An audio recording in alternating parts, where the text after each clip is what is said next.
నమస్కారం. Crime awareness channel ఇస్తున్నా. మీర్జాపూర్ ఉత్తరప్రదేశ్ 17 సంవత్సరాల ఖరణ్ అతనిని 4 నెలల క్రితం కుక్క అరిచింది. అతను ర్యాబిస్ వ్యాక్సిన్ తీసుకోవాలి, బట్ డబ్బులు లేవని తీసుకోలేదంట. డబ్బులు లేవని తీసుకోకపోతే ర్యాబిస్ వ్యాక్సిన్ ఫ్రీగా ఇస్తారు. యోగి గవర్నమెంట్ అక్కడ, ఇక్కడ వీళ్ళు నెగ్లిజెన్స్ లేదన్నప్పుడు ఊర్లో ప్రభుత్వ ఆసుపత్రి లేదో తెలియటం. ర్యాబిస్ వ్యాక్సిన్ ఇన్ టైంలో పూర్తి డోసులు ఇవ్వాలి. ఇంకా నార్మల్ అయ్యాడని అనుకున్నారు. ఇప్పుడు అతని సిచ్యువేషన్ ఎలా ఉందంటే ఆల్మోస్ట్ ఇంకా చనిపోవడానికి దగ్గరలో ఉన్నాడు. ఇంకా మనిషిలో మొత్తం కుక్క లక్షణాలు వచ్చేసాయి. నేను సినిమాలో చెప్తే అది అనుకున్నాను, కానీ రియాలిటీ చెక్ చేస్తే పాపం ర్యాబిస్ వ్యాధి వచ్చిన తర్వాత ఇక చనిపోవడానికి ముందు అన్నప్పుడు ఇక మొత్తం కుక్కలాగే అన్యాయం అండి. అసలు వెనకాల అటాక్ చేసింది అదే.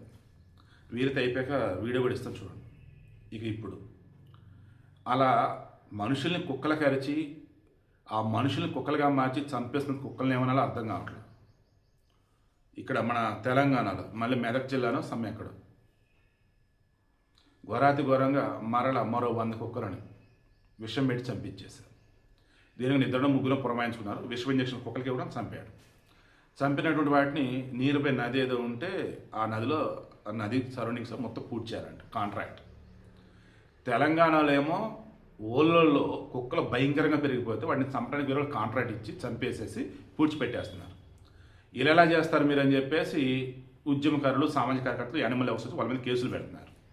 ఇక్కడ ఇలా వేరే చోట్ల వచ్చేసి కుక్కలు కరిచి ఘోరాతి ఘోరంగా మనుషులు చచ్చిపోతున్నారు. మన దగ్గర కూడా ఉన్నాయి. అంటే తప్పు ఎవరిదండి? లోకల్ స్థానిక ప్రభుత్వాలది కదా. ఎంత దారుణమండి అసలు.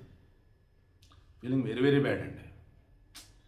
నాకైతే ఈ కుక్కల విషయంలో రాష్ట్ర కేంద్ర ప్రభుత్వాలు బాధ్యతగా లేవు. లోకల్గా ఉన్నటువంటి మున్సిపాలిటీ, పంచాయతీ వాళ్ళు అసలు బాధ్యతగా లేరు. అవునన్నా కాదన్నా నేను ఒప్పుగా చెప్తున్నాను. కుక్కల ప్రేమికులు ఎవరైతే ఉన్నారో వాళ్ళేమో ప్రాపర్ వేలో వాటికి ఫుడ్ సెంటర్లు ఏర్పాటు చేయరు. అలా చేయించేలాగా లోకల్ ఉన్న వాళ్ళతో గట్టిగా ఫైట్ చేయరు. ఎవరైతే ఫుడ్ వేస్తా పోతారు, కుక్కలను ఎవరైనా వాళ్ళ మీద కేసులు పెడతానంటారు. వాళ్ళు ఒకలాగా, వీళ్ళు ఒకలాగా. కుక్కల బాధితులు, కుక్కల ప్రేమికులు ఇద్దరు కలగలిసి ఒక అడిగేస్తే అప్పుడు ఆ కుక్కలు బాగుంటే మనుషులు బాగుంటారు. ప్లీజ్ దయచేసి మీకు మరలా రిక్వెస్ట్ చేస్తున్నా, కుక్క మిమ్మల్ని నాకినా కరిచినా దయచేసి వ్యాక్సిన్ అయితే తీసుకోండి. Rabies vaccine please.